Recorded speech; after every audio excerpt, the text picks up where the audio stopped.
সকালবেলার নাস্তা হিসাবে আজকে বানাবো শুকনো চালের গুঁড়া দিয়ে জালি পিঠা। এই পিঠাটা পারফেক্টভাবে বানালে এত নরম তুলতুলে হয়। আজকে আমি সেই পিঠাটা বানিয়ে দেখাবো। তো চলুন প্রথম থেকে শুরু করে নেওয়া যাক। আসসালামু আলাইকুম, সবাই কেমন আছেন? আশা করছি আল্লাহর রহমতে সবাই ভালো আছেন। আমরাও আলহামদুলিল্লাহ ভালো আছি। পিঠাটা বানাতে একটু সময় লাগবে, তাই সবাই ঘুমিয়ে থাকতে আমি 1 কাপ চা বানিয়ে খেয়ে নিলাম। শুরুতে এখানে মেজারমেন্ট কাপের বেশ অর্ধেক কাপ শুকনো চালের গুঁড়া নিয়েছি। তারই মধ্যে দিয়ে দিয়েছি 1 চিমটি লবণ। সবটা এখানে একটু মেপে মেপে দিচ্ছি, কারণ আপনাদের বুঝতে একটু সুবিধা হবে। তারপরে সেই কাপ দিয়ে উষ্ণ গরম বেশ অর্ধেক কাপ পানি দিয়েছি। পানিটা আমি একটু একটু করে ব্যবহার করছি, সবটা একসাথে দিচ্ছি না। অর্ধেক পানি দেওয়ার পর দেখতে পাচ্ছেন আটালো আটালো হয়ে গেছে। আর যেগুলা পানি বেঁচে গিয়েছিল ওইগুলো এখন দিয়ে দিলাম। দিয়ে ভালোভাবে চামচ দিয়ে নাড়াচাড়া করে নেব। সাথে সাথে আমি পিঠাটা বানাবো না, 2 ঘন্টা রেস্টে রেখে দেব।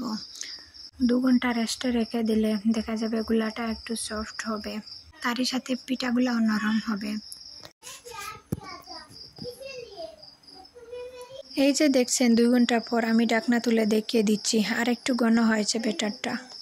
আর চালের গুঁড়া যে পানি টানা টেনে নিয়েছে আর সুন্দরভাবে সেট হয়ে গেছে। তারপরে ভালো করে আর একটু নাড়াচাড়া করে নেব। এই পর্যায়ে এসে এখন আমি মাঝারি সাইজের একটা ডিম এখানে ভেঙে দেব।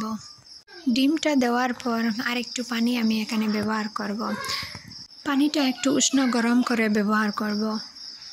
আমার ভিডিওটা জানি না কে কোথায় থেকে দেখছেন, তারই মধ্যে দেখানো কোনো অংশ যদি ভালো লেগে যায় প্লিজ একটি লাইক দিতে ভুলবেন না। আর আপনি যদি আমার চ্যানেলে নতুন হয়ে থাকেন, আপনি চাইলে আমার চ্যানেলটাকে সাবস্ক্রাইব করে নিতে পারেন।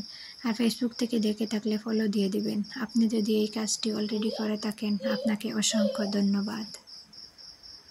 একটু খেয়াল করলে বুঝতে পারবেন ব্যাটারটা কতটা পাতলা হয়েছে। ব্যাটারটা এতটুকু পাতলা করে নিতে হবে। তো আমি এতটুকু পাতলা করে নিয়েছি, আপনাদেরকে চামচের মাধ্যমে একটু দেখিয়ে দিচ্ছি। এই জালি পিঠাটা আপনারা একবার হলে বাড়িতে বানিয়ে খেয়ে দেখবেন, এত পাতলা একটা পিঠা। আমার তো খুব ভালো লাগে এই পিঠাটা। এখানে একটা ছোট পাত্রের মধ্যে 1 টেবিল চামচ পানি আর 1 টেবিল চামচ তেল দিয়েছি। একটা মিশ্রণ বানিয়ে নেব। একটু আগে তেল আর পানির যে মিশ্রণ বানিয়ে রেখেছিলাম ওইটা এখন আমি একটু একটু করে কড়াইয়ে দিয়ে তারপরে আমি এই পিঠাটা দেব। তেলের মিশ্রণটা আমি এইভাবে ব্যবহার করছি, আমার কাছে ব্রাশ নাই তাই আমি এইভাবে ব্যবহার করছি। এখন কড়াইয়ের মধ্যে ব্যাটারটা দিয়ে চারিদিকে ঘুরিয়ে দেব। আমার বয়সের মধ্যে হয়তো বাচ্চাদের অনেক কথা চিৎকার চেঁচামেচি আসতে পারে, কারণ আমি রাত্রিবেলা বয়সটা দিচ্ছি আর বাচ্চাদেরকে কোথায় রাখবো। বাচ্চাদের চিল্লাচিল্লি একটু ইগনোর করে নেবেন। আর আমি পুরো রান্নাটা মাঝারি আঁচে করে নিয়েছি।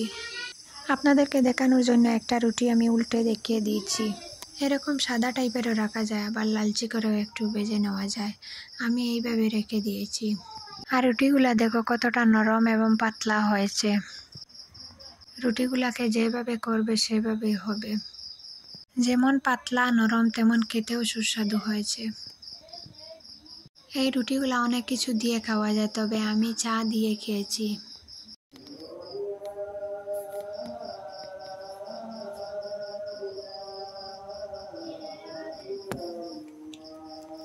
চা নাস্তা তো করে নিয়েছি, শুধু তো চা নাস্তা করলে চলবে না, দুপুরে ভাত খেতে হবে আর অনেকটা বেলাও হয়ে গেছে, তাই সাথে সাথে রান্না করেও নিয়েছি।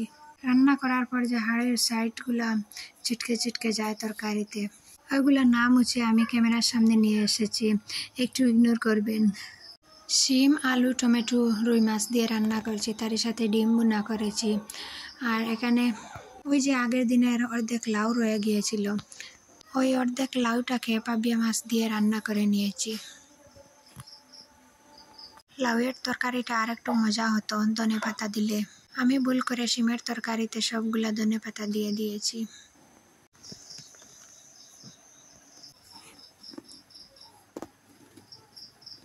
তারপরে সন্ধ্যাবেলা তো চা খেতেই হবে, তাই চা বানিয়ে নিয়েছি, সবাই মিলে এখন চা খাবো। তারপরে তো আমার ভাইও সন্ধ্যাবেলা এসেছিলেন, তো চার পর টুকটাক একটু নাস্তাও করব।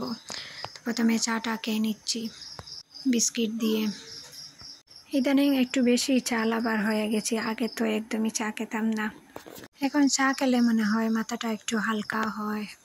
আমার মতো চা লাভার কে কে আছেন কমেন্ট করে একটু জানাবেন আমাকে।